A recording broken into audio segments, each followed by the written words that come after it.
말씀 봅니다. 시편 69편 30절에서 36절의 말씀입니다. 시편 69편 30절로 36절의 말씀입니다.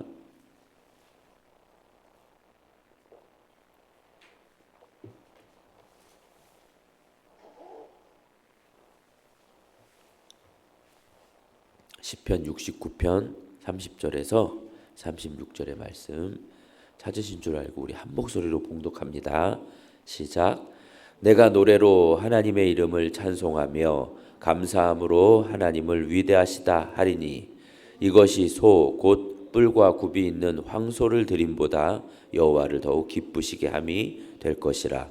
곤고한 자가 이를 보고 기뻐하나니 하나님을 찾는 너희들아 너희 마음을 소생하게 할지어다. 여호와는 궁핍한 자의 소리를 들으시며 자기로 말미암아 갇힌 자를 멸시하지 아니하시나니 천지가 그를 찬송할 것이요 바다와 그 중에 모든 생물도 그리할지로다.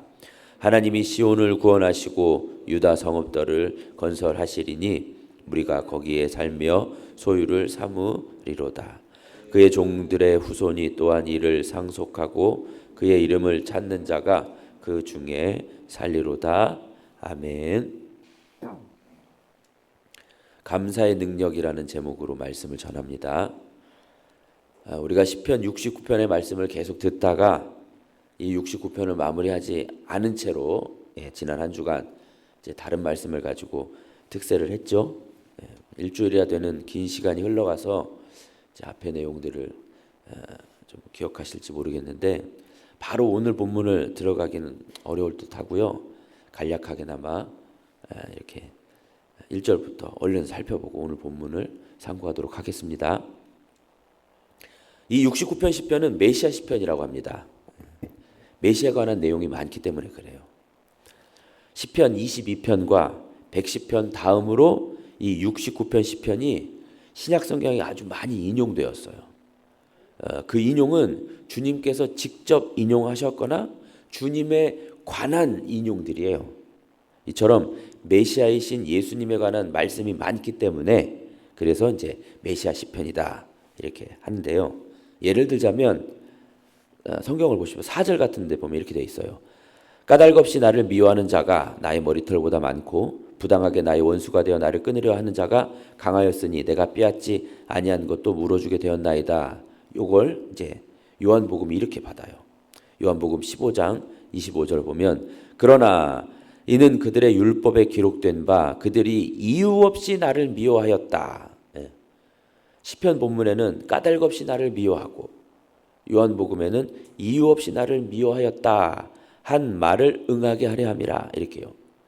또 이제 9절 69편 9절 상반절을 보면 주의 집을 위하는 열성이 나를 삼키고 이렇게 되어 있는데 요한복음 2장 17절에 보면 제자들이 성경 말씀에 주의 전을 사모하는 열심이 나를 삼키리라 한 것을 기억하더라. 이렇게요. 따라서 우리는 시편 이 69편을 보면서요. 시인인 다윗의 모습보다는 누구의 모습을 많이 볼 수 있어야 합니까? 예수 그리스도의 모습을 많이 볼 수 있어야 돼요. 성경은 그리스도를 전하는 책이잖아요. 다윗을 전하는 책이 아니라 다윗을 통해서 그리스도를 전하는 겁니다. 그러니까 그리스도를 더 많이 볼 수 있어야 돼요. 자, 1절, 2절로 가셔서 보면 다윗은 이유가 분명하지는 않지만 어려움에 빠져 있고 그래서 하나님께 살려달라고 매달리고 있어요. 그렇죠? 그리고 3절은 그렇게 기도는 하지만 변화가 일어납니까? 일어나지 않아요. 변화가 일어나지 않게 더 이제 힘들어하는 내용이에요. 4절은 까닭없이 자신을 미워하고 비난한 자들에 대한 얘기를 하고 있고요. 이제 엎친 데 덮친 격이죠. 그리고 5절로 넘어가면 그런 속에서도 다윗이 무엇을 보고 있어요? 자신의 죄를 보고 있어요. 혹시 나는 자신의 죄. 7절부터는 이제 새로운 국면으로 넘어가는데 다윗이 받는 고난이 이제 어떤 고난인고 하니 주를 위하여 받는 고난이다. 이런 인식을 갖게 됩니다. 그러니까 신앙 때문에 받는 고난이라는 것이죠. 그래서 7절부터 12절까지 쭉 그 얘기를 해요. 주를 위한 고난, 주를 위하여 받는 고난. 그러면서 이제 13절부터 18절까지는 다윗의 이제 본격적인 간구, 간구가 나오는데 여기서 중요한 게 뭐냐면 다윗이 하나님의 속성에 근거해서 간구한다라는 것입니다. 하나님의 성품을 기억하고 그 하나님의 성품에 호소한다라는 것이죠. 예컨대 주의 인자하심, 주의 많은 긍휼 이런 표현을 하면서 이렇게 하나님의 성품에 부르짖고 있는 거예요. 그런 하나님 아니십니까? 그런 하나님이시잖아요. 이렇게요.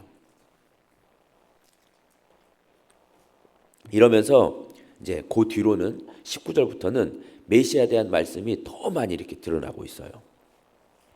그리고 이제 22절에서 28절을 보면은 이제 저주의 기도가 나오거든요. 누구에게 하는 저주인가요? 다윗이라는 사람에게 아무나 막 저주하고 그러나요? 메시아를 거부하는 세력들에게 하는 저주예요. 메시아를 거부하는 것만큼은 용서가 될 수 없는 거거든요. 그것만큼은 안 되는 겁니다. 그래서 그렇게 메시아를 거부하는 세력들을 심판해 주십시오. 이렇게 기도하는 것이죠.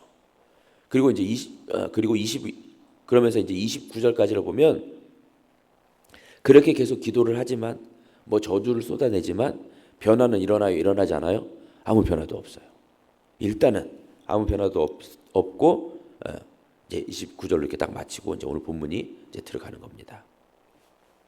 오늘 본문은 대체적으로 찬송이면서 또 승리의 선언이에요. 느닷없이 다윗이 찬송과 승리를 외쳐버리는 겁니다. 언급했다시피 다윗의 상황은 어딜 봐도 뭔가 나아진 것이 없는데 조금도 상황이 괜찮아졌다는 내용이 없거든요. 그렇죠? 그런데도 승리를 선언하면서 하나님을 찬양하고 있어요. 대체 무슨 내용일까요? 어떻게 된 걸까요? 다윗은요, 고난 속에서 그 고난이 계속 중첩되어 고통스러운 속에서 끝없이 몸부림치고 고민하고 괴로워하고 때때로 자책하기도 하면서 그는 어떻게 하죠? 참고 버텨요. 네, 하나님을 놓지 않고 참고 버티면서 결국 하나님께서 주실 해결과 승리를 확신하게 되는 거예요. 다시 말씀드리지만 중요한 것은 지금 다윗이 처한 어려움 속에서 건짐을 받았기 때문이 아니라 그래서 승리를 말하고 찬송을 말하는 것이 아니에요. 아직은 아무것도 달라진 게 없어요. 그렇지만 다윗이 끙끙대면서도 하나님께 매달리고 그러는 속에서 하나님으로 말미암는 하나님으로부터 오는 구원과 평안에 대한 확신이 생겨버린다는 거예요. 그러니까 오늘 본문의 근거에서 말씀드리자면 우리에게 어떤 상황이나 환경이 문제가 아니라는 겁니다. 나를 대적하는 사람, 나를 싫어하는 사람, 나와 트러블 있는 사람, 그것도 문제가 아니에요. 나의 죄, 내가 가지고 있는 죄, 그것도 문제가 안 돼요. 내 부족함, 결핍, 이런저런 어쩔 수 없는 것들, 전혀 그런 것도 문제가 안 돼요. 그런 건 진짜 문제가 아니에요. 그럼 뭐가 진짜 문제죠? 아니, 뭐가 답이죠? 하나님은 우리가 잘 알다시피 우리가 문제 속에서 주저앉고 낙심하는 것, 그걸 원하는 게 아니십니다. 그렇다고 하나님이 어떤 문제를 쉽사리 해결해 주시는 분도 아니에요. 그렇죠? 그럼 뭐예요? 뭐냐면 그 문제 속에서 깊이 하나님과 교제하면서 내 스스로 답을 내리도록 하는 겁니다. 다윗의 시편들 안에 그 모든 기도를 한번 잘 생각해 보세요. 하나님이 시원하게 뿅 하고 다윗의 문제를 해결해 준 적이 거의 없어요. 무슨 아수르 군대 18만 5천을 그냥 다 쓰러듯이 그렇게 해결한 적이 없단 말입니다. 노상 다윗 혼자 고민하고 매달리고 울며불며 하면서 그러다가도 답을 내요, 스스로. 하나님이 어떤 분이신데 자기 아들마저도 날 위해 희생하시는 분인데 나를 이렇게 주저앉게 하시랴. 하나님은 나를 보고 계시는 분이시다. 의인을 지키시는 분이시다. 그분의 뜻이 있고 그분의 시간이라는 것이 있고 그분의 묘책이 있다. 기다리자. 걱정 말자. 변함없이 하던 대로 하나님의 백성답게 견뎌내자. 이러면서 스스로 답을 내리는 것이죠. 변치 않는 하나님에 대한 신뢰를 회복하고 더 믿음의 어떤 성숙이 일어나고 더 어려운 상황에서 나는 하나님을 의지하렵니다. 하나님을 따라가렵니다. 이런 결단을 하게 만드시는 거죠. 거기까지 하나님께서 밀어가시면서 붙들고 계시는 겁니다. 하나님이 억지로 밀어넣으신 그런 생각들이라 아니에요. 또한 다윗이 그냥 우격다짐하면서 미시옵니다. 되도 않게 미시옵니다. 이렇게 객기를 부리는 것도 아니에요. 계속 고민하지만 그 속에서 자신의 내면에서부터 올라오는 그 깊은 곳에서부터 올라오는 믿음, 사랑, 평안, 확신이 있는 거죠. 이건 누가 대신해 주는 게 아닙니다. 다윗 스스로 하나님과 다윗이 하는 거죠. 자, 이런 내용을 기반으로 내용 관찰 1번입니다. 황소를 드림보다 여호와를 기쁘시게 하는 것은 무엇입니까? 무엇이죠? 여호와를 기뻐하는 게 무엇이죠? 오늘 본문에 보면 상황이 전혀 나아지거나 달라지지 않았지만 하나님의 하나님 되심을 알고 그저 하나님의 계신 것만으로도 감격하고 감사하고 찬송하는 것, 이것이 가장 귀한 예물이 당시에 황소였어요. 그 황소를 드리는 것보다 하나님이 기뻐하신다라는 거예요. 다시요.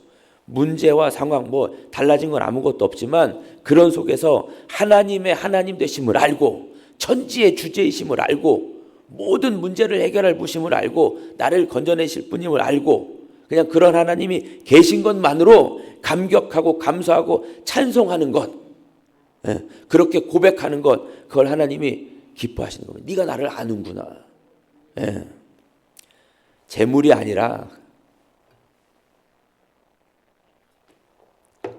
아니라 뭐예요? 재물 드리는 자의 마음인 거죠. 마음은 없는데 재물만 잔뜩, 예물만 잔뜩 드려봤자 하나님께서 뭐라고 그래요? 핀잔만 주세요. 내가 이런 거 갖고 싶어서 바치라고 그래? 이렇게요. 자, 내용 관찰 2번입니다. 시인의 감사가 어떤 사람들에게 기쁨이 됩니까? 이제 32절 우리 같이 한번 읽어보겠습니다. 시작.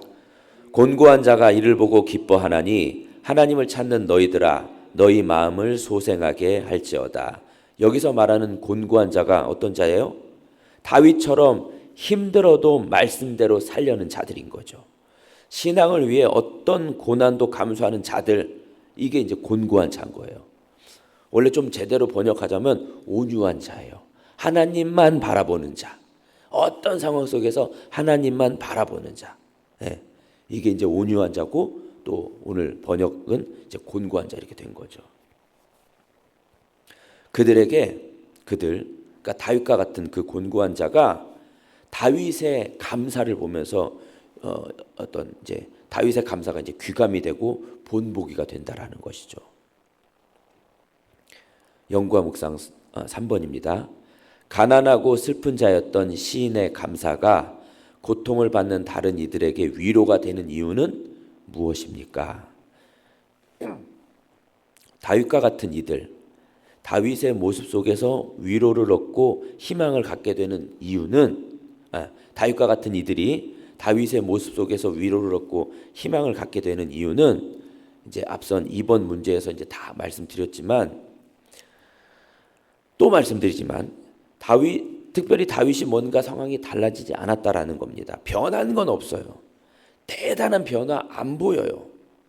그리고 대단한 무언가를 들여서 다윗이 그 문제에서 나온 것도 아니에요. 황소를 먼저 받침으로 나온 것도 아니라고요. 어떤 대단한 대가나 특출난 열심을 들이지도 않았다 이 말입니다. 아무것도 없는 것 속에서 아무것도 달라지지 않았지만 그저 하나님께 매달림으로 하나님께로부터 오는 평안과 감사를 누리게 되는 거죠. 이 모습이 이제 얼마든지 위로가 되고 도전이 되는 겁니다. 그 다윗의 모습을 보면서 다윗과 똑같은 조건에 있는 사람들에게 느낀 점 4번입니다.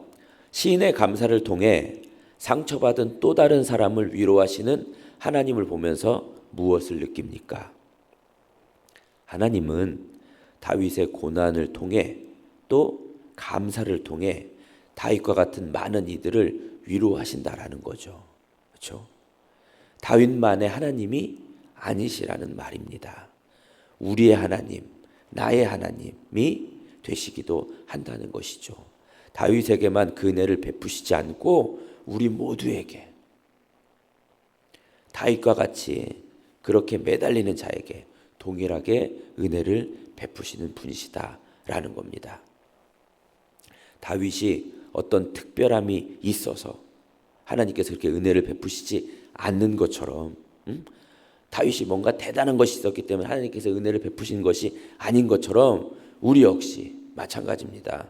내 모습 이대로 인정해 주시고 사랑해 주시고 은혜 주시기를 즐겨 하시는 것이, 그런 분이 우리 하나님이시라는 말씀인 거죠. 아멘? 아멘입니다. 네. 결단과 적용 5번입니다. 여전한 고통 중에도 감사할 때 오는 유익이 무엇이라고 생각합니까? 오늘 하루의 삶에서 하나님께 영광 돌릴 감사의 제목은 무엇입니까? 네. 오늘 본문이 우리에게 말하는 것이, 총체적으로 말하는 것이 무엇일까요? 고통 중에도, 근심과 걱정, 고난 중에도 반드시 감사할 수 있다라는 거예요. 오늘 다윗의 모습을 보면서 고통 중에도 감사를 찾으라는 것입니다. 고통 중에도, 고난 중에도 절대 감사를 놓치지 말라라는 거예요. 다만 되도 않는 억지 감사가 아니에요. 그냥 막 죽기 살기로 되도 않는 그런 근거 없는 그냥 아무렇게나 하는 그런 감사 아니라는 겁니다. 전혀 마음은 아니면서 감사하는 척 아니라는 겁니다. 여러분, 감사가 나오지 않을 때는 차라리 감사가 나오지 않는다고 해야 되는 게 옳은 거예요. 어떻게 하면 좋습니까? 어떻게 하면 좋아요? 제가 감사를 놓쳤습니다. 감사를 잃었습니다. 어떻게 하면 좋습니까? 다윗처럼 감사가 회복되게 해주옵소서. 이렇게 하는 게 낫겠죠. 그렇죠? 자, 오늘 69편 시편에서 다윗은 탄식과 한숨으로 시작하더니 끊임없는 몸부림 속에서 결국 어떻게 돼요? 감사와 승리, 찬양으로 끝을 맺습니다. 그죠? 그리고 우리에게도 도전하고 있는 거예요. 하나님이 답이라고, 하나님께서 주시는 그 감사와 찬송을 늘 회복하라고 말이죠. 다른 것이 문제가 아니라 내 문제, 나와 하나님과의 문제니 그 하나님께 매달리며 하나님의 하나님 되심을 확인하고 확신하라, 이겁니다. 이건 누가 대신해 주는 게 아니에요. 내가 하나님을 붙잡고 내가 하나님으로부터 그 감사와 기쁨과 감격과 승리를 확신할 수 있어야 되는 겁니다. 회복시킬 수 있어야 되는 겁니다. 그런 여러분 되시길 소망합니다. 오늘의 기도 우리 같이 읽겠습니다. 시작. 고난 가운데서도 하나님께 감사 찬송하는 신앙의 능력을 회복시켜 주소서. 네, 고난이든 아니든 간에 하나님께 감사하며 찬송하는 우리가 되었으면 합니다.